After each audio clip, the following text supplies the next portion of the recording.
আমাদের 11 দলীয় নির্বাচনী ঐক্যের যে প্রক্রিয়া চলছে সেই 11 দলের একটা বৈঠক ছিল।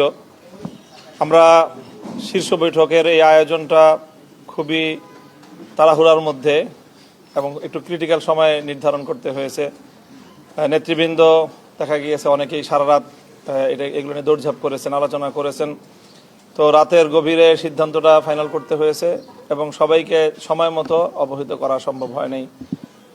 তো সেই হিসাবে এই জায়গাটায় একটু গ্যাপ ছিল, সবাই সময় মতো উপস্থিত হতে পারেনি। এরপরেও আমরা ম্যাক্সিমাম প্রায় 10টা দলই এখানে উপস্থিত হয়ে এই বৈঠকটা আমরা সম্পন্ন করেছি। ইসলামী আন্দোলনের সাথেও নেতৃবৃন্দের সাথে আমাদের কথা হয়েছে, বৈঠকের আগ দিয়ে বৈঠকের মধ্যে থেকেও আমাদের কথা হয়েছে এবং আমরা আশা করছি যে আমরা একসাথেই রাত 8টায় আমাদের প্রেস কনফারেন্স হবে ডিপ্লোমা ইঞ্জিনিয়ার্স ইনস্টিটিউশনে। সেখানে ইনশাল্লাহ আমরা আমাদের চূড়ান্ত বক্তব্য যেগুলো সব ঐক্যবদ্ধভাবে আমরা উপস্থাপন করতে পারবো বলে আশা করছি। ইসলামী আন্দোলনের ব্যাপারে আমাদের প্রত্যাশা যে ইনশাল্লাহ আমরা যেভাবে একসাথে শুরু করেছিলাম আমরা একসাথেই সামনের দিকে অগ্রসর হতে পারবো। আমরা এখনো আশাবাদী ইনশাল্লাহ।